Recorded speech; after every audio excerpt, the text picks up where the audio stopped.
My name's Steve Miskovic. I am a licensed clinical social worker, but my job really is marketing for my company, and I'll get into that in a minute. But I've been a social worker for over 30 years and work primarily with geriatrics and seniors and then mental health. So without further ado, I'm going to talk about what care management is. So a geriatric care manager or a life care professional is somebody that helps coordinate care, right? And so we're going to get into the weeds about that. We're going to talk about when is the best time to refer to somebody like us or another care manager. There are care managers around the country. And then we're going to talk about kind of what are some stories, give you some ideas of how a care manager can help both the caregiver, the individual that needs the help, and then if there's questions along the way, because some of these stories might be something similar to something you've seen or experienced. One of the things about a care manager is the credentialing. Who are they, right? So a care manager is not a degree that you can get, so there's not a master's in care management. But a lot of care managers are going to be social workers. They're going to be nurses. They're going to be somebody with a degree in gerontology, maybe some other healthcare degree. So there are folks that have a psychology degree, and they might have a bachelor's, but then have gone on to get certain certifications. So if you're looking at hiring a care manager, ask what those certifications are, what their pedigree is, if you will, how long they've been in a practice, because most of the time care managers are folks that have been in the field for years, have worked in other settings, hospitals, doctors' offices, some kind of other healthcare. Myself, I worked for the state of Missouri. I worked for a few nonprofits managing their social work department, so have a lot of case management background. Because most care managers belong to the Aging Life Care Association, there's a code of ethics and standards that they follow. Along with, like myself and anybody that's a social worker, we have the NASW, the National Association of Social Workers, and there's a whole code of ethics there. So there's standards with which we follow, and I'm going to explain that none of us take referral fees, right? Our fees are directly tied to the clients that we're working with, and the families pay us. Or maybe they have long-term care insurance and that helps reimburse somebody. But if we help somebody move into a long-term care community, we don't get paid for that placement. There are placement specialists that do that, and they get paid by the facility as kind of a finder's fee. And they do that work for free for the individual, but then their reward, if you will, is from the long-term care community or the independent living community. And there's nothing wrong with that. I just wanted to kind of explain the difference, because that's a question that does come up. And we're going to talk about some of the areas of knowledge that your care manager should know, or be at least know enough to say, I need to refer you to this, because we're not attorneys, right? We're not doctors, but we know enough to be a little bit dangerous and to say, okay, I need to connect you with the right professional for these things. And that's really the job of the care manager, is to help bring all those resources together. So think of us as a quarterback, as that general contractor that you hire to say, okay, I don't know where to start. I don't know what services, programs, resources that I need for my loved one, for myself.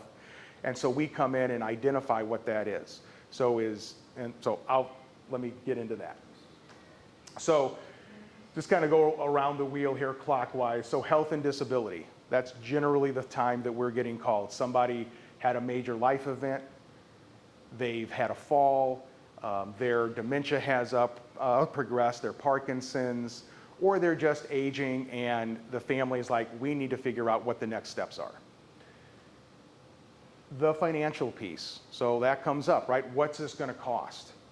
Most care is out of pocket. Medicare covers your hospital stay, some rehab, but they don't provide the custodial type of support. They don't pay for our services. And when they do pay for a social worker to come out through home health, that might be 1 or 2 visits, but they're not doing ongoing care coordination. So what does that look like? What does long-term care cost? So when people say, well, I want to move to this place, it's a great place, but do you have the resources to sustain yourself for a period of time and without having to move? Because that's the one thing that really is tough when somebody moves in and then in 5 years, nobody talked to them, they run out of money, and now they have to go to a place that's maybe wasn't their top pick at all. And so really having those conversations to help people know what they don't know. And that kind of leads into housing, right? So what's the best fit? Not every, there's only about 15% of the population that ever has to move into some kind of long-term care. So most people age in place in their homes. They die at home. And a small percentage die like in a hospital setting. But so what does that look like? What can be done?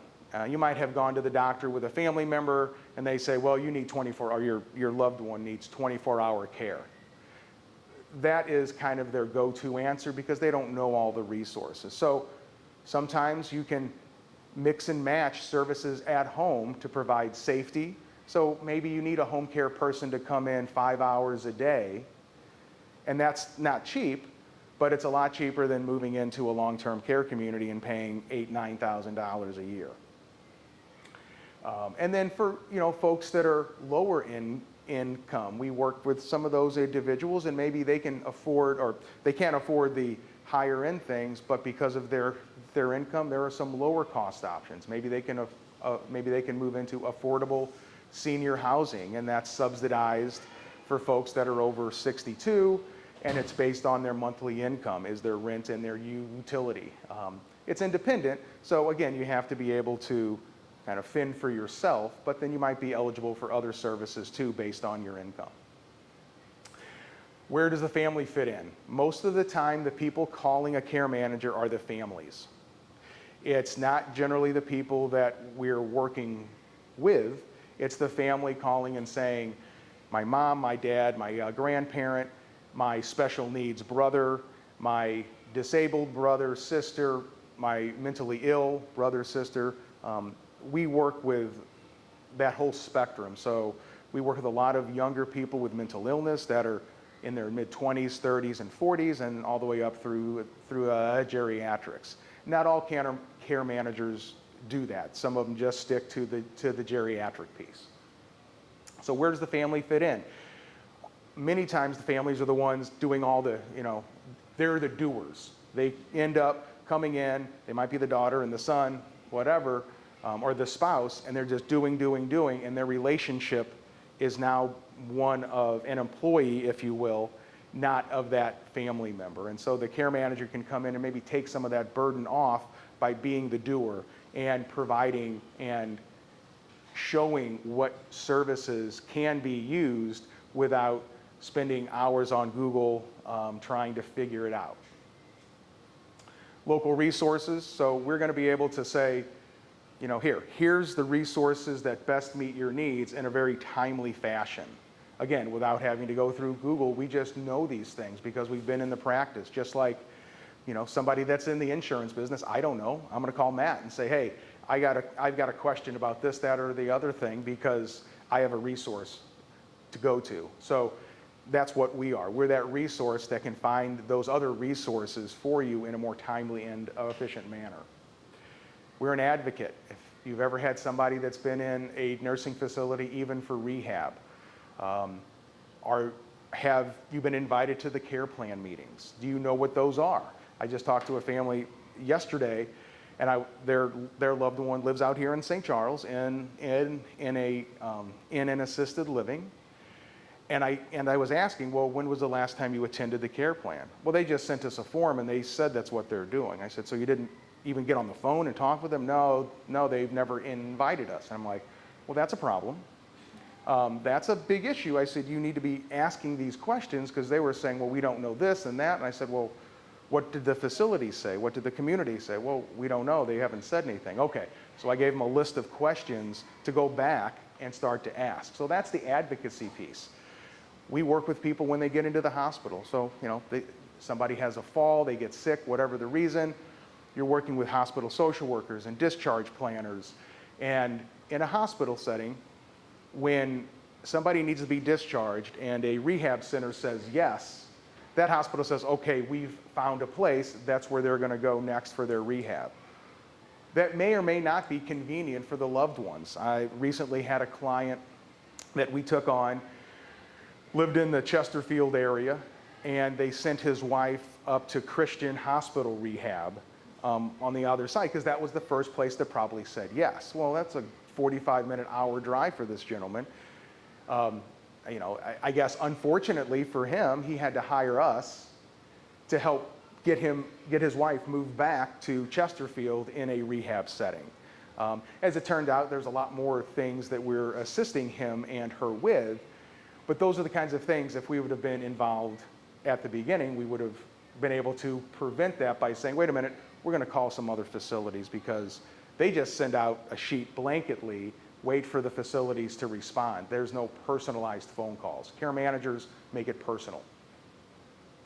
And then the legal piece, again, we're not attorneys, but if you're coming to us and saying, well, we don't have a trust, but we've got all this money, we're like, okay, we need to get that protected. We need to have you meet with the attorney. Or folks, maybe they've done that and they did it 20 years ago, and you say, okay, well, who's your power of attorney? Oh, you know, I'm not sure who that is. I can't remember. And they look and they're like, oh, that person's in the nursing home now, or they've died. And that's, I've experienced that with folks. And so then getting reconnected with an attorney or somebody that can review those legal documents. And then the crisis piece.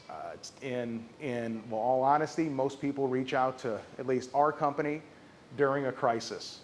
They're calling when something bad happens, or they've reached the point, the caregiver has reached their breaking point.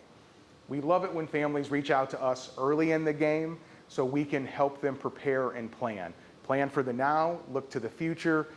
Things will change, but at least they have a roadmap. Any questions so far? All right. So it's individualized, right? So we kind of talked about that. It's very geared towards your situation. We might have worked with other people in similar situations before, but it's always your situation. So I might say, yeah, I've worked with several people like yourselves, but again, it's your situation. We want to be the preventative piece. We want to help you plan, again, and think about what could happen. It's like, well, if you live in a 2-story home and you've had a stroke and your bedroom and bathroom are up on the top floor, as much as you want to stay in that home, does it make sense? Can you afford to rehab the bathroom half, or the first floor half bath into a full bath? Does that make sense? Can you afford to put the laundry on the first floor? If that makes sense and you can financially do it, great. But sometimes you have to think about, all right, well, maybe moving is the best option to something more on one level, moving into some type of a senior community where you have other resources that are around you. But so thinking ahead. Coordination and supervision of in-home care, companion services, the household. We do a lot of household management. We have families that live all over the country, all over the world actually, and they hire us to kind of manage their loved ones' needs. So we have a client lives out in Defiance now, and our care manager just helped figure out who's going to build her a new deck. She needs 24-hour care. Unfortunately, she can't take care of her dog anymore, and they had to, put the dog up for adoption, which was very hard on this person, of course. But she just couldn't manage that anymore, and to stay at home, she had to do things differently because she doesn't want to move. So, okay, well, then we have to figure out there's a give and a take there. So our care manager is working on that. And then when it comes to home care, we don't provide the home care. We, as our company, don't. Some care management companies do have their own home care wing or arm. So they kind of manage that. What we do is help identify the best care plan. So they come in and they say, okay, this is what we can do for care, so many hours a day. We want to make sure that they're doing something during that time, right? So they're doing activities. If the person can get out of the home, that the caregiver is taking the person out for social things. Maybe they're going to take them to the physician's office. We might go and meet them at the doctor's office for the clinical piece to be in the room, not necessarily the caregiver doing that, but arranging those kinds of services and helping the caregiver and that caregiving company be the best that they can be. And then also saying that caregiver's not doing their job, we need to change, right? Instead of it, because sometimes the person receiving the care might say, well, you know, they've had a bad week and blah, blah, blah, blah, blah, which might be true, but they have to look out for themselves. Counseling and support.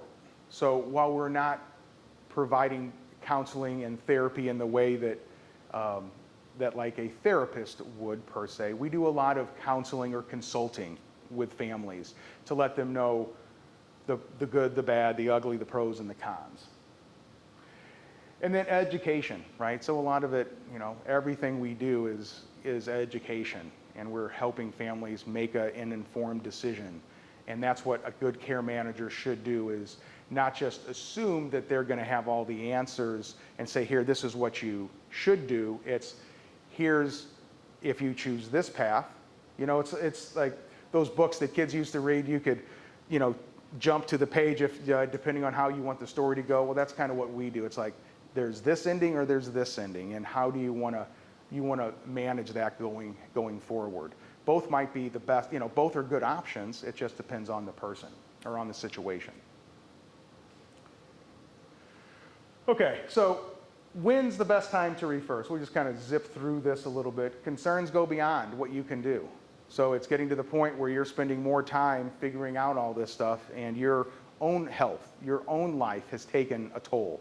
So you're not, you know, you've had to cancel your prayer groups or your whatever leagues that you're in, or you've missed church more frequently. You're missing your luncheons, your dinners with friends on a more consistent basis. And so is that impacting you?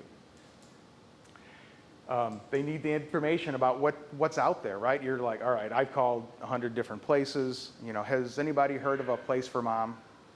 Yes. All right.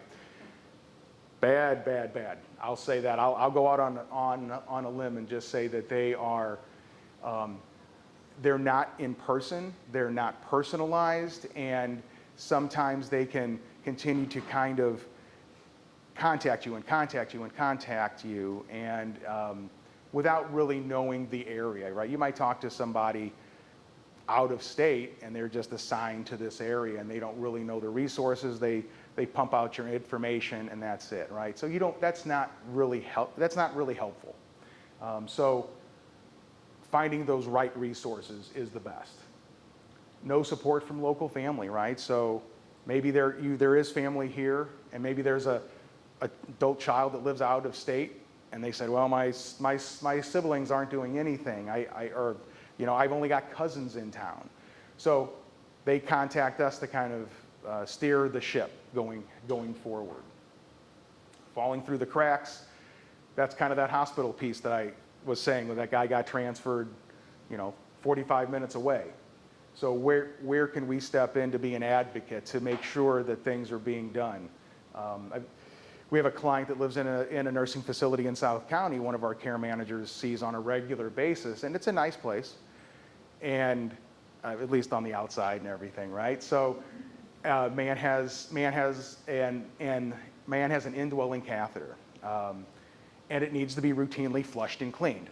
It's not a challenging task at all.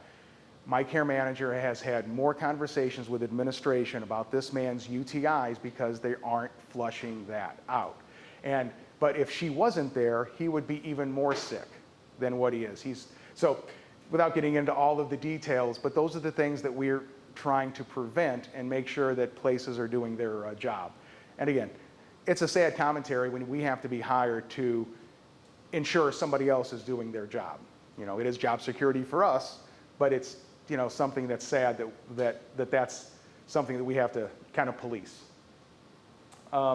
Unbiased, right? Okay, so I will say my comment on a place for mom might have been a little biased, but otherwise we're trying to share information with folks, and people will ask, what is our opinion of this, that, or the other thing?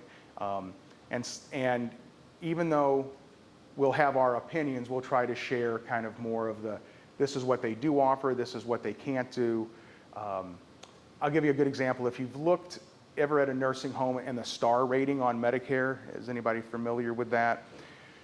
So basically, it's kind of the grade of nursing homes, and it's based on their evaluations from the state. So when the state comes in and does their reviews, that gets put up on there, up on the Medicare website. Oftentimes, that's 6 months or longer delayed.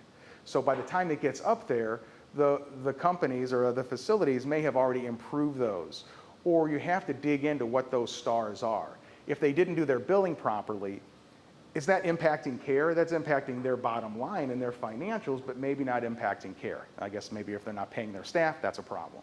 But you really have to think about it and look at it, and also from a personal standpoint. I've had people that have lived in 2-star places, and they're like, they do a great job, they're attentive. For whatever reason, they're a 2 stars, but the staff has done well. And so again, you just can't look at one thing and think that's the end-all be-all. You really have to dig in. Family disagreements. I met with a family yesterday, the same one I was kind of talking about before, and I could see that the siblings were not all on the same page with things, and I'm trying to help kind of bring them together on it. They all care for their mom, but they see the care kind of differently, so we can maybe come in as that third party, neutral, non-emotional, and really just let's talk facts. Everybody wants this for your mom. We all agree there. And then we can kind of come down and break it down from that point. So almost like a mediator in a lot of ways. The caregiver feels overwhelmed. We already kind of talked about that.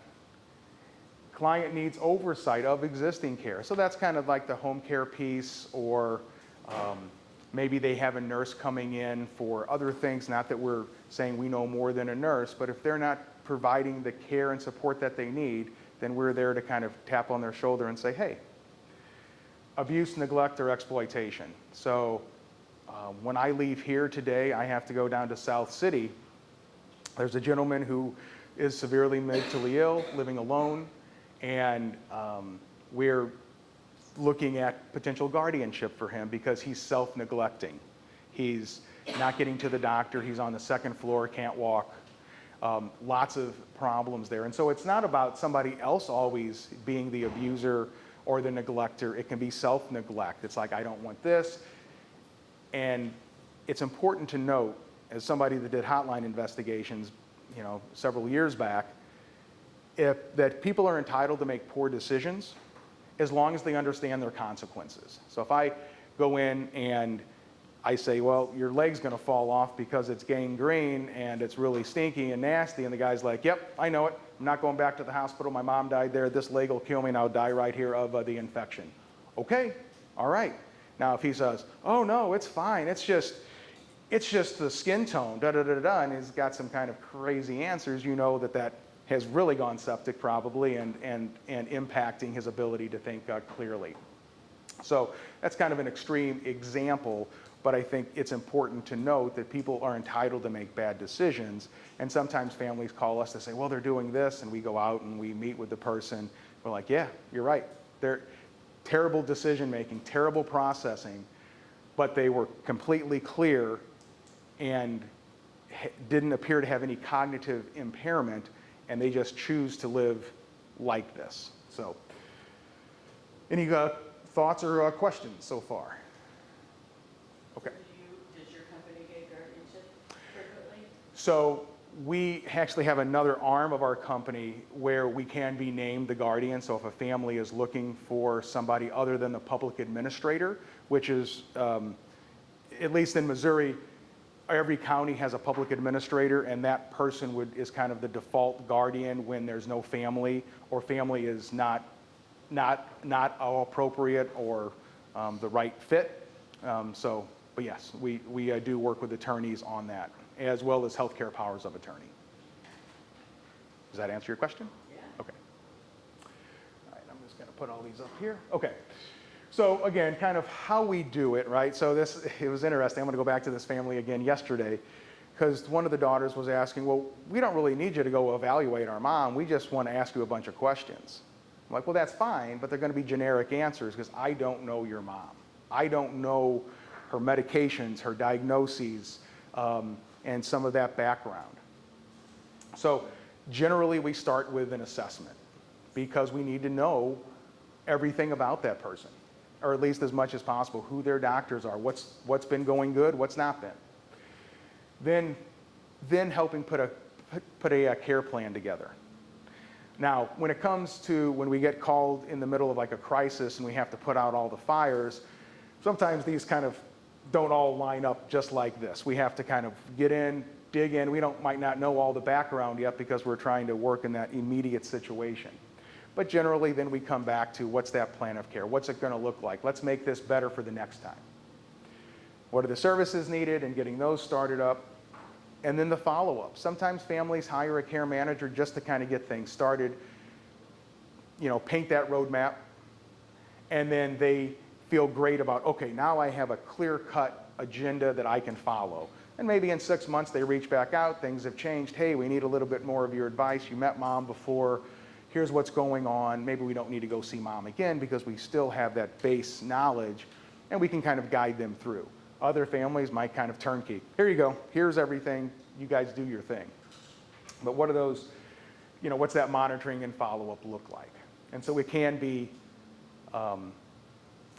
set up to your liking, right? So at least from our company's standpoint, we don't have a set amount of hours that you have to purchase. There's no, if you want to cancel the contract, you can cancel it at any time. There's nothing that keeps us going if you don't need it. And then ongoing reassessment, so checking back in. And again, that kind of goes with the monitoring, how much we're doing that or what the family wants. Okay, so we're going to use this as an example. That's right, that's right. Maybe get Estelle Getty and the rest of the crew. All right, so didn't have a good experience with caregivers. The husband's overwhelmed. Conflicting information because, and this is the other thing too, when there's not a point person, it really can be challenging. So we work with lots of families there are lots of folks that have big families. And so we try to say, okay, we just need one person to really be the go-to. And so who's the power of attorney? And then you can disseminate the information. We can do family meetings, but getting 4 phone calls or 6 phone calls from different people, I might say the same thing, but it's like the telephone chain, right? They hear it differently, and so that's why we try to keep it to one person. The feeling guilty, I'll never place my spouse, I never place my mom and dad. Yes, that's a great thing to say, but sometimes things change, and you can't always keep that promise. It's a hard promise to say. Never is a word that is very hard to always keep. Needs help but reluctant to ask. Needs increased socialization. And that could be for the caregiver. Not necessarily the person with Alzheimer's, although that is good too, but sometimes the caregiver gets stuck. Like we were just talking about with your mother-in-law. She's going to be stuck at home caring for your father-in-law if they don't have some kind of support so she can get out, even if it's just to the grocery store, right? That's the greatest socialization, but at least it's a way. And then, what's the finances look like, and then everyone feels stuck. So that's kind of a lot of what we talked about in the presentation, but in this case scenario, that's kind of brings it to life. And the fact that the kids all live not near.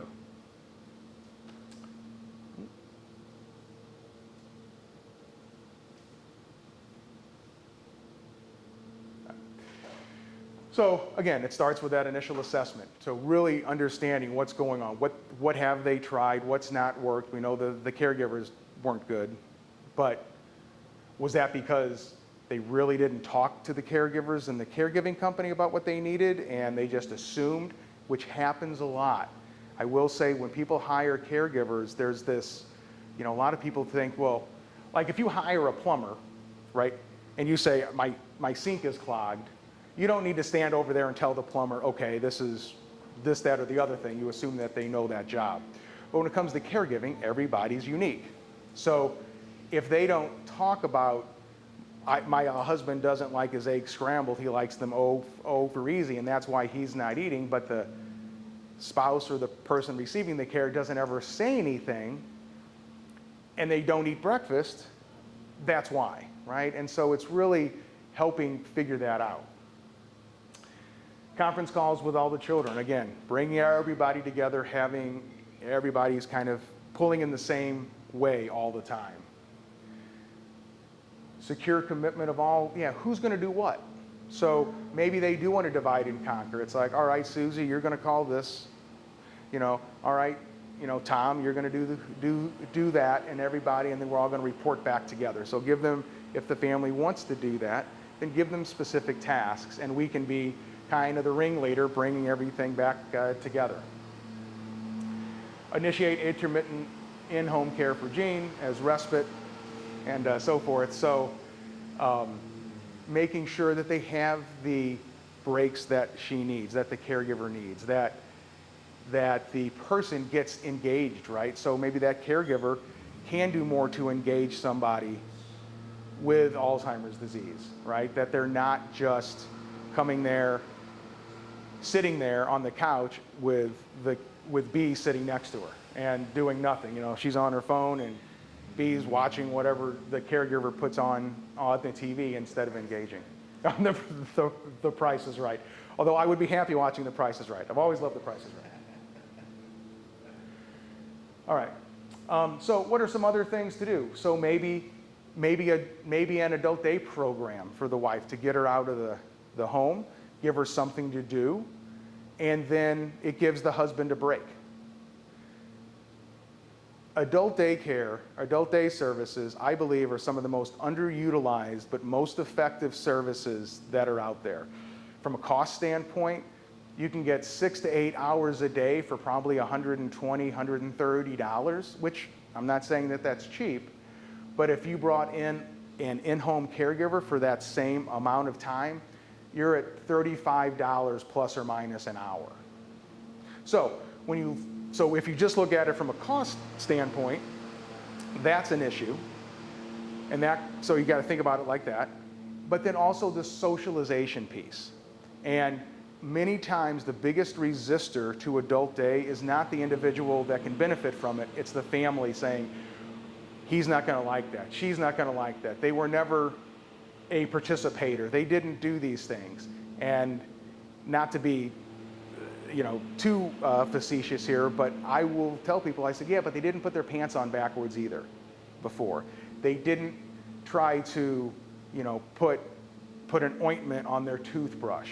And I say those things to families because I want them to recognize those points to say their loved one has changed. I mean, I've had folks that would tell me, oh, my husband never ate, hot dogs or whatever.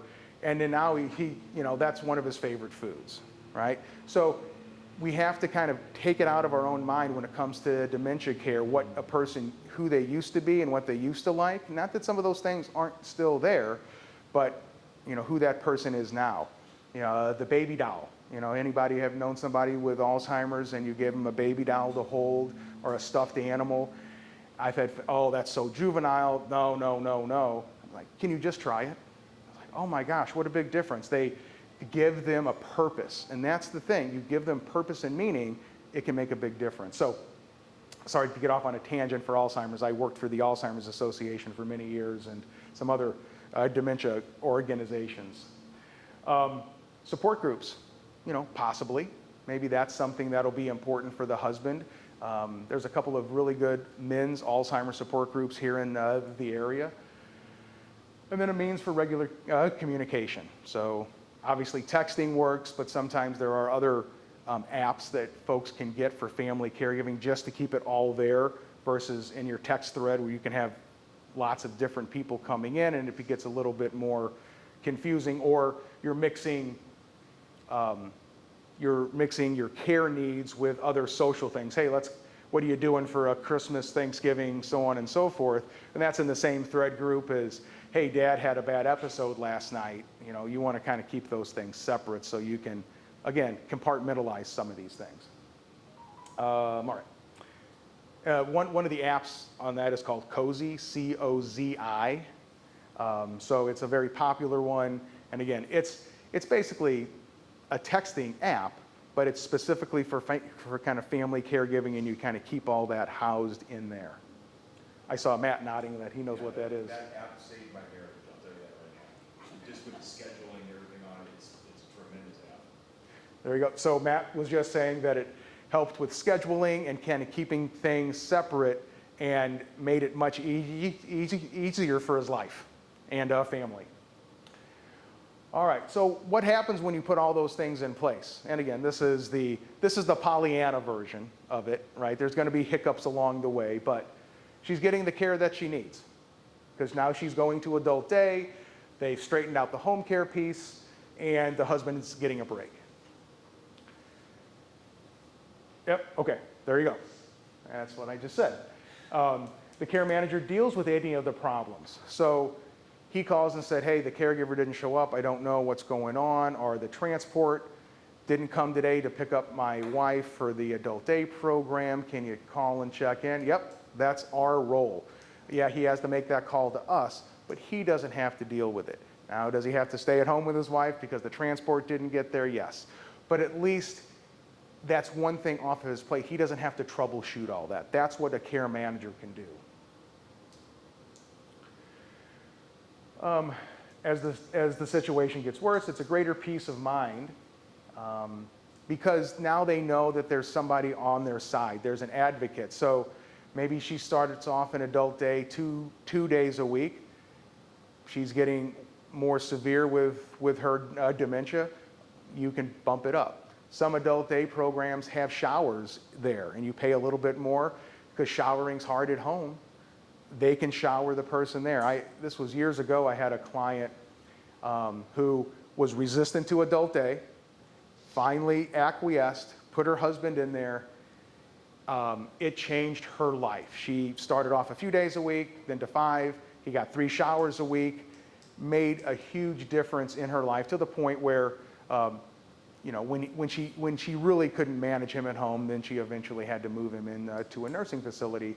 But it extended his ability to stay home probably by another 2 years by using adult day services.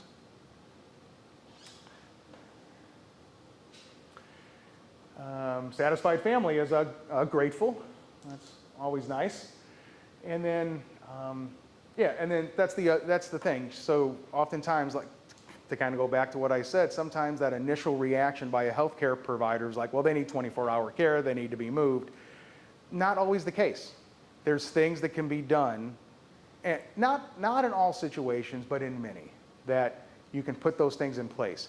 Even for folks that live in assisted living, sometimes hiring an outside caregiver because it's like, I really don't want mom to move to the nursing home because it's less social, so on and so forth. Well, maybe then hiring an outside person to ensure that mom or dad gets to the activity, or they can take mom and dad out in addition because the long-term or the assisted living may not have as robust of a van system, transport system, and so there's little things that can be done. And again, I know some of these are are cost prohibitive for folks, but for those that can't afford it, it does make a big difference.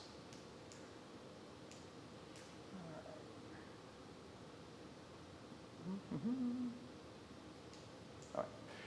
So we try to be proactive, right? We've talked about that. They're professionals. Care managers are professionals. They've been in the industry. Again, while it's not a regulated profession, that's why you go back to what are their credentials, right? What have they done in the past? I've had clients ask for my resume or my CV, right? What have I done? Where have I worked? It's okay to ask for a reference, right? We have some former clients that agree to be references, and we kind of have them, folks that have mental illness in their family, folks that have geriatrics, and so if they call and they want a reference, that's fine. We're happy to give that, and they should, right? Because it's no different than calling any other service if you want a reference. Recommendations reflect the balance of assessed needs with values. So again, if there are certain folks, I'm going to use religion as one. So maybe somebody's very religious and they want a provider of some sort that has that same value. Fine, there are companies out there that do that, right? You see folks in a construction, they got the little ichthys, the fish on the back, right?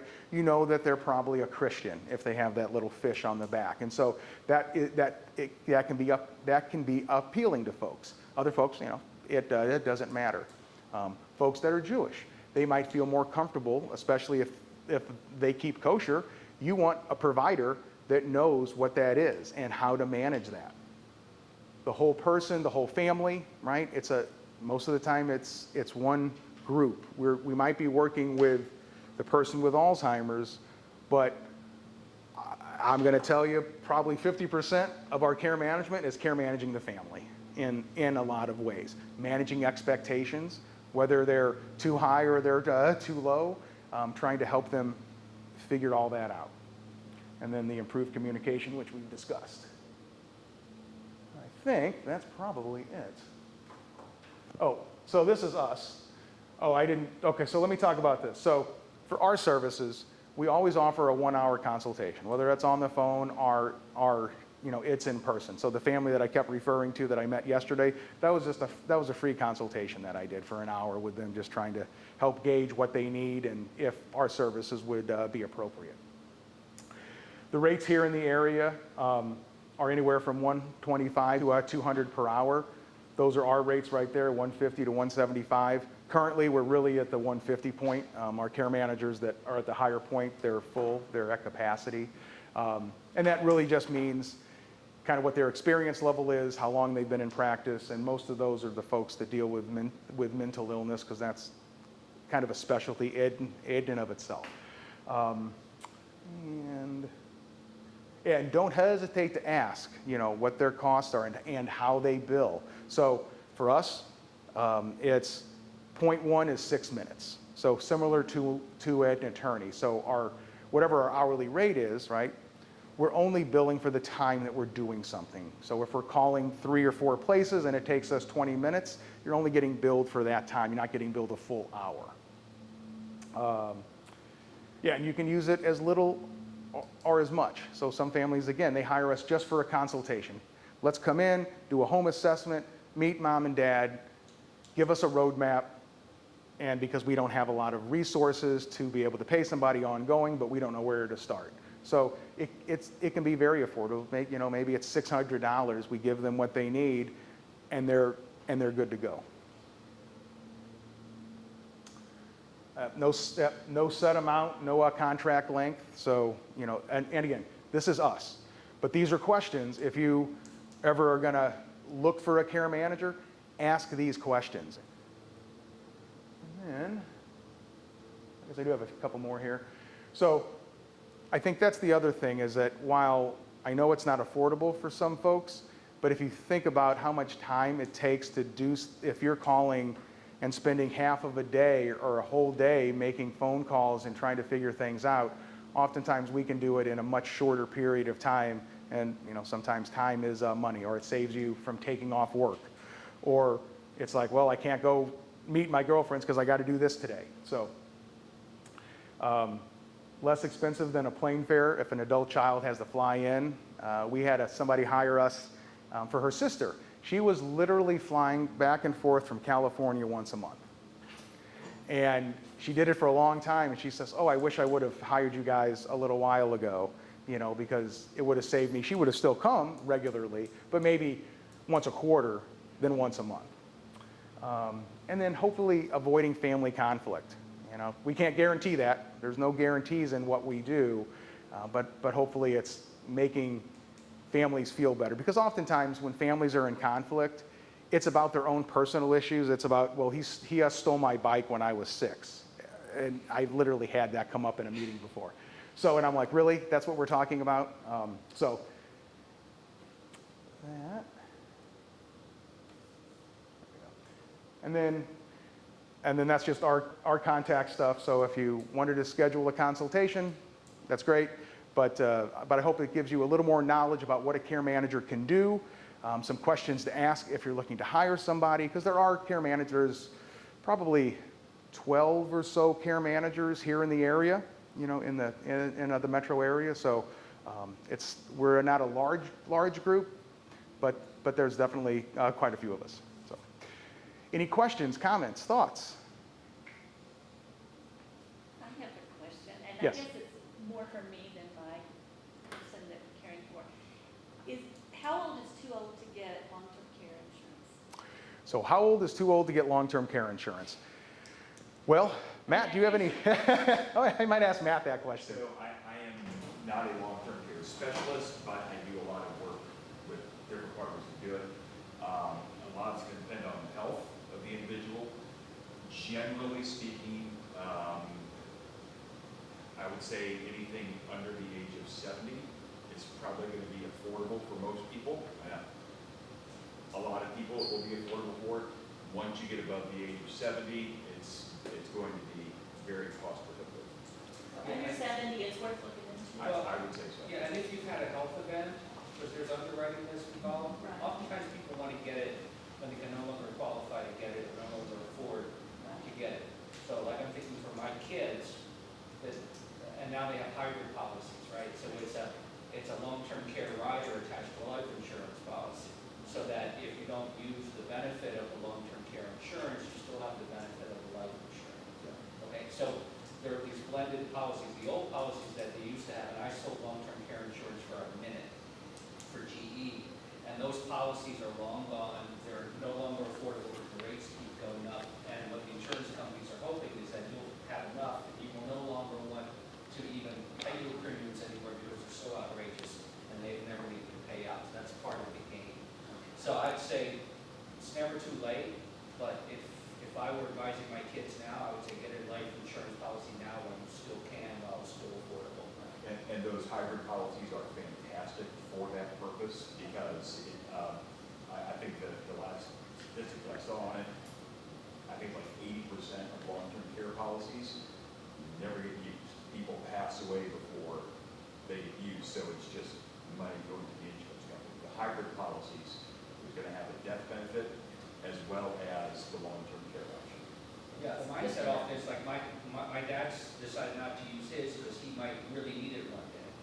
Okay, but by the time he really needed it, you know, there was no value there. He never really got to get the value out of the policy. So I'm going to encourage one, and there's requirements, right? The requirement typically is you can't be able to do 2 of the activities of daily living any longer: bathing, dressing, toileting, feeding yourself. And it has to come from at least 1 physician, maybe 2, depending upon the policy that you have. So there's a lot that you have to do in order to be able to qualify for it. But if you have it, it's great because it can help offset your cost of assisted living communities, right? Not independent living communities, but assisted living or skilled nursing. Thanks a lot. You got it. So I'm gonna try to summarize that really quick, just so the audience could hear that's being recorded for.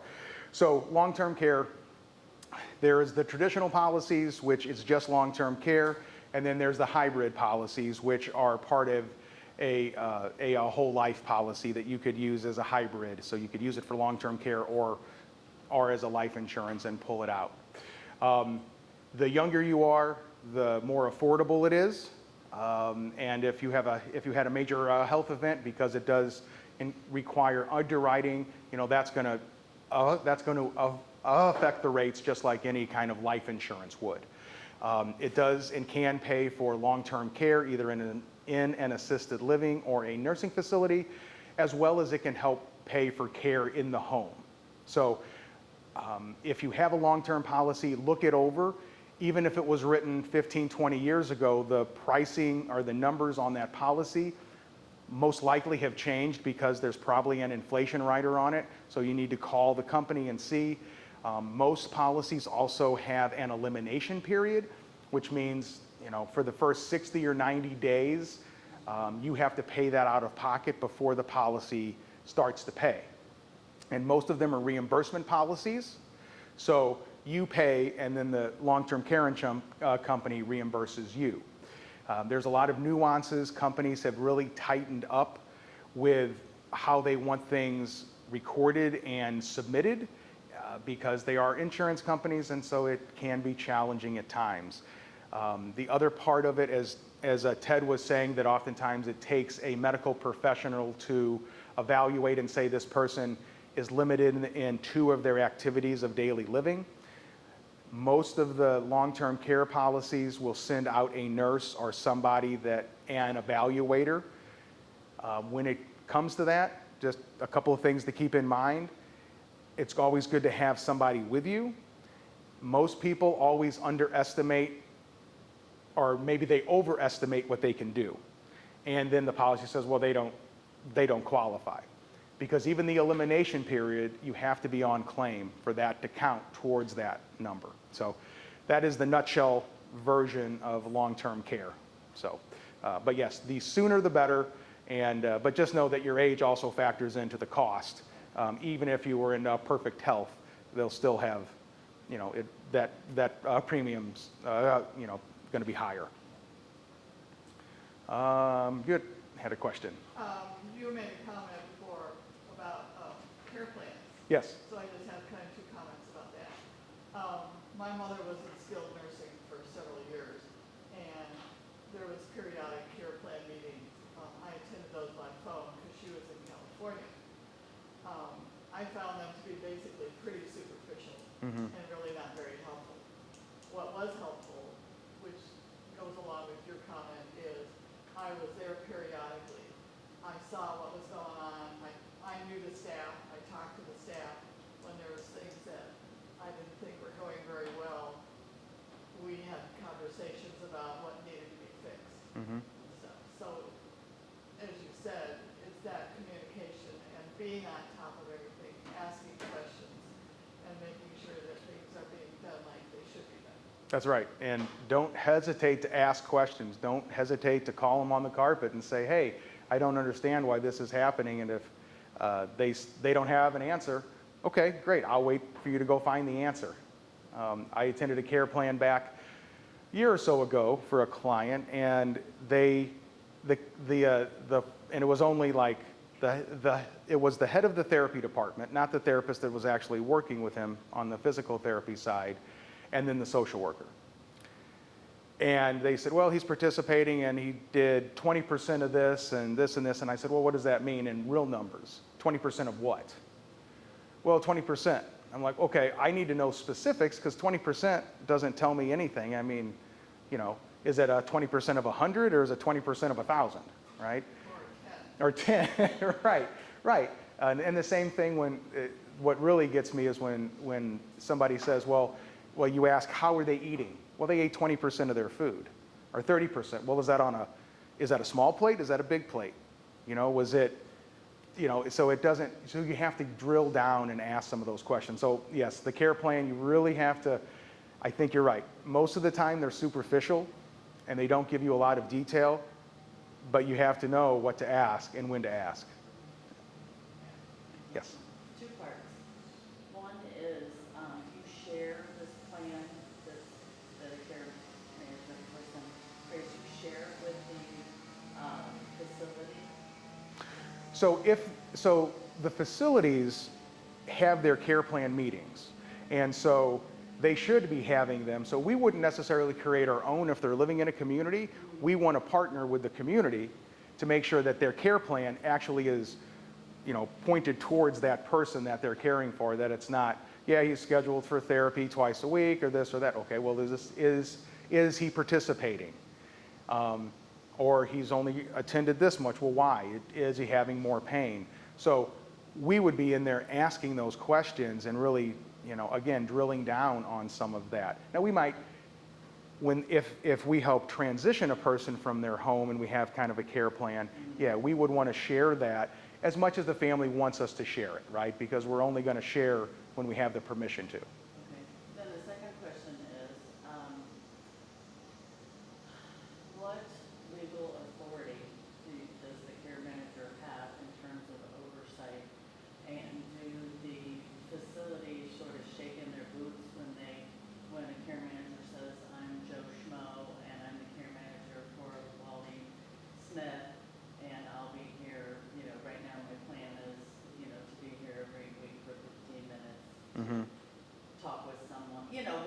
Sure. that care manager, like, I've been a care manager, I'm a daughter-in-law, and, I'm bossy, because I was a high school teacher, so I had to talk to 16 and 17-year-olds Right. my whole life, and I could tell my mother-in-law, I had to sort of tell her, she never saw me be a teacher, I'm her daughter-in-law, but I had to tell her why I was speaking the way I was speaking. Mhm. And that in the long run, it was for her own good. But, because she doesn't have those skills Right. to, in rehab after her hip replacement, and the place, where she lives now, I had asked those questions, and I feel like I did a good job. But I digress. Back to, like, do these facilities shake in their boots when you guys come in? So Or- I don't know, shaking their boots. I do think I think it does hopefully hold them to a little higher standard, that they recognize that, oh, somebody else is looking at the situation. Of course, the family has to give us permission. So oftentimes, or most of the time, when we go in, we ask the family, go ahead and add us to their record so we have access to be able to look at their chart and have conversations, ask all the same questions. We don't have any legal authority. We're not powers of attorney. We can't make any official decisions, but oftentimes we're a mouthpiece for the family, and we're gathering that information for them and speaking up on their behalf because they've given us permission to do that. But don't you also have some legal rights as a social worker, or, reporting things, like? Well, Don't if, they know that you can go to? Oh, sure. State agencies? Yes, and yes. say, look, Wallace hasn't been changed in 3 days. We were here on Monday, we came back on Thursday. Right. Because we were concerned about toileting, and Yes. we came back and. we are mandated reporters. Yeah, mandated reports. That Yes. is the word. We are mandated reporters when there's abuse, neglect, and exploitation. Of course, we want to try to resolve it. We're hopefully involved, but if they don't resolve it in a manner that's effective and appropriate, yes, we will discuss with the family and say we need to make a hotline. Like, Or- even well before that, how much, not influence, but how much, what's the word I'm looking for? How much can you really change the status quo, or are they more like, who are you to tell us what to do? Mhm. And We take Wallace to one activity a day, and you're suggesting 4, and we don't do that. mhm. I mean. And there has to be. Does a loved one have the power anyway? And- As a daughter-in-law, I would ask for things, but it didn't often happen. Right. And I will say that families oftentimes carry less weight because that's they're, what I'm saying. yeah, It's sort of like, Yeah. you're this right. entity, and maybe they don't know the details with which you can report. Right. Or, like, just your And, influence. and, In a perfect world, everything would work smoothly. right. But It doesn't. most of the time. And oftentimes, our first, once we involve the director of nursing, and if that doesn't go anywhere, then we go to the administrator and say, look, if this doesn't change, we will make a hotline because this is a neglectful or abuseful situation. And so we're very candid about what our role is and what our role is not, but more so what it is and what we're doing there. Because oftentimes it is the facility not doing their job or not doing it well enough. There is a little bit of grace, I think, sometimes because facilities, and this isn't a pass, but staffing is really hard these days, and finding people and, without getting into keeping them there. Because turnover, right, you might be in a place and they've turned over in a year 60% of their staff. I noticed that. And that's why being there on a regular basis, having, seeing your face regularly, knowing, and going at different times of the day. So if you're going, your routine is at 10, well, they always know you're coming at 10, well, then come at 2. You can go at any time, you can visit at any time. So you want to pop in at 8 o'clock at night, hey, I'm in the area, I'm going to pop by. That's okay. There's nothing that they can do to stop that. And talk to other family members that are there too, with their people that live. Mhm. Yeah. To find out the scoops. That helps me a whole lot. Yes, that's big too. Yeah, talking to other families, kind of building an alliance of sorts, so then, because, the more voices there are, the more you're likely to be heard. Yeah, and you said you bill 0.1, so every 6 minutes. 6 months, okay. Yeah. When you say hotline, Yes. hotline to who? So the Adult Protective Services, so a hotline in the state of Missouri is to the Department of Health and Senior Services. But every state and territory has an Adult Protective Services unit. And so that unit is there to investigate elder abuse, neglect, and exploitation. Now, I'm not saying that they're going to fix it, but when the state comes knocking on your door, you know, they can, if it's bad enough, they can pull a license from a nursing facility or an assisted living facility because they're all licensed in the state of Missouri. So don't hesitate to ever, and it's anonymous, by the way, too. So if you make that call, they cannot disclose who made it.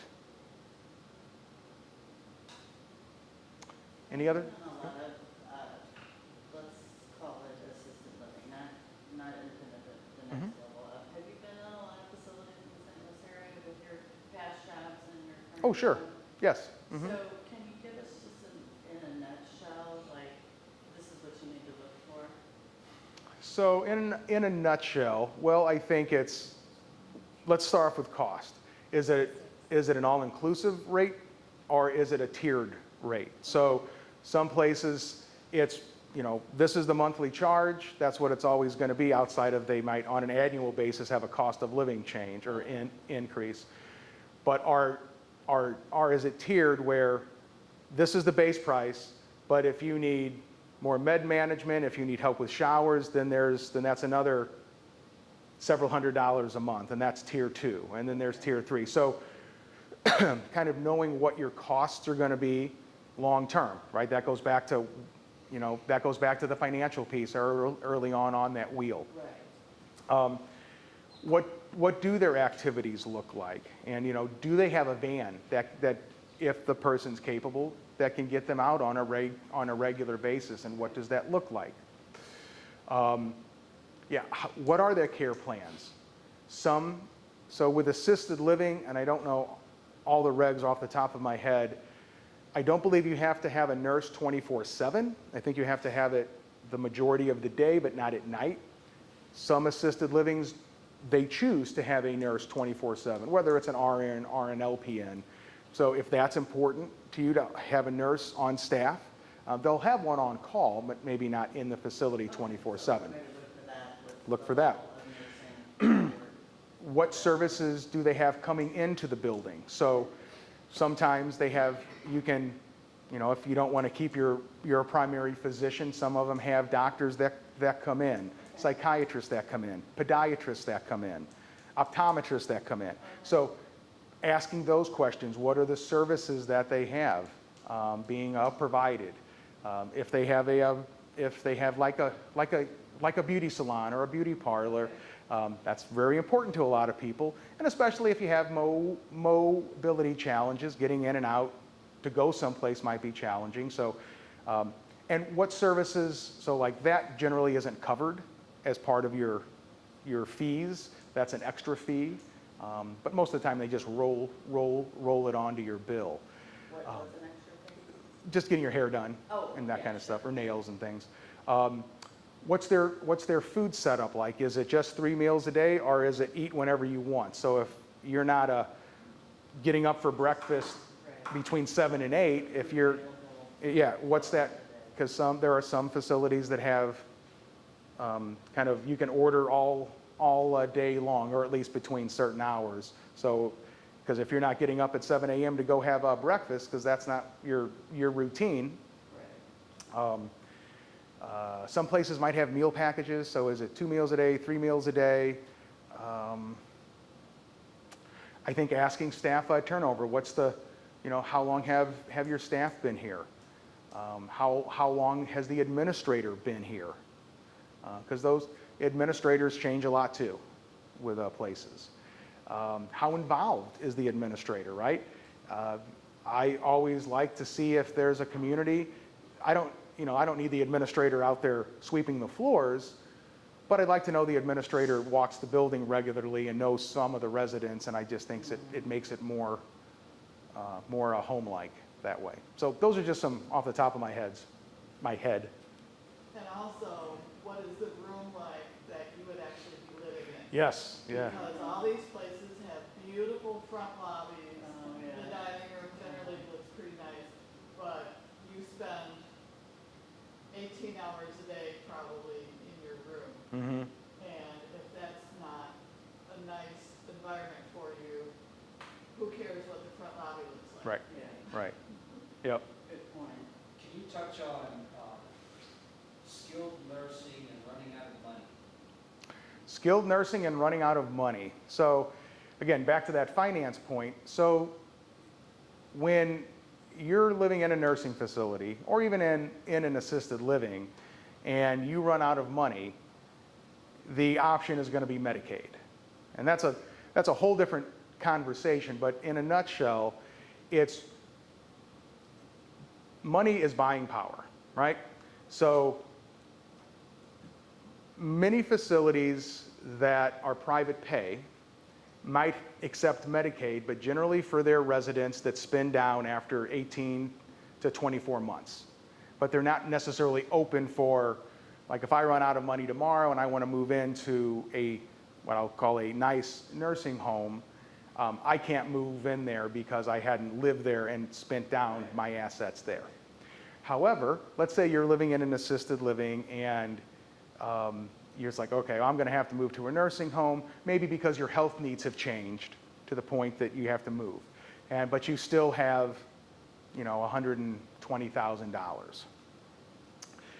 That is a decent amount of money to move to a nursing home. It's probably only last you about a year because a nursing home's about 10 grand a month.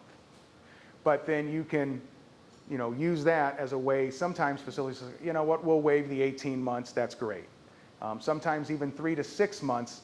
Again, that buying power gets you into a place that maybe somebody that didn't have that can move in. Not always the case. If you're out of resources and you need to move into a Medicaid nursing facility, many, though, now require the first month paid up front. And so that sometimes comes out of the family's pockets. And then you apply for Medicaid, and that's called Medicaid pending. You don't have Medicaid yet, you're pending. The facility has accepted you, you've paid that first month, your income goes to the nursing home, because that's what's going to happen regardless. And then once Medicaid gets approved, then Medicaid goes back to the date that the month that the person was approved in, and then makes the facility whole from that point on. Again, I left out like everything of that on the Medicaid process, but that's the quick version of it. So if you have, if you think a nursing home is in the future, and even if you're at home and you know that staying there isn't going to be the option really long term, and you have $50,000, $60,000, sometimes it's best to really consider, because you can move in there and you can come to a facility that may not be the upper echelon, but maybe it's kind of the next tier down versus the lower tier. And I don't mean that in a disparaging way. I'm not throwing darts at anybody, but I mean, we've all watched the news. We know what's out there. So it really is just a matter of thinking ahead, planning ahead, doing your due diligence, and figuring out, well, if I have to move to a Medicaid place, let me figure out which 5 or 6 might best meet my needs. So most skilled nursing facilities won't let you stay there if you run out of money? Skilled nursing generally has Medicaid. Most, not all, most do. It is predicated to a degree on if they have a bed available at that time, right? What percent of beds in an average? It's 2 out of 100? I don't know. Every facility's different. I mean, there's some facilities. Mandated to have a certain No, number? no. So there's a certificate of need that you apply for to the state. You can apply for Medicaid beds. There are some facilities that have all Medicaid beds. That's their model. They're only working with lower income folks that have Medicaid. And then you have, I'll use like, some of the Lutheran communities, which are now called Evertrue. Generally, they don't have Medicaid beds available for the community. You have to live there, spend your assets down, and then move. And those communities then also You mean move into a Medicaid bed. Okay. Yeah, But do yeah. you physically actually move? Sometimes you do, Sometimes you do? sometimes you do. Right. Mhm. It'll be a double roommate. Yeah, okay. yeah, yeah. Are all Medicaid beds pretty much that way, where you have a roommate? For the most part, yeah, because Medicaid only pays a certain amount and they pay for a semi-private room. Now, Semi-private, okay. the facilities may have, you know, since COVID, some have really changed and made a lot of rooms single, but I would say more times than not, you'll be sharing a room with somebody. I think we're about out of time, but if you have more questions after this, please, I'll stay for a couple of minutes if there's anything else that you have. So thank you all very much. Really appreciate it. Thank you. Have a nice weekend. Great.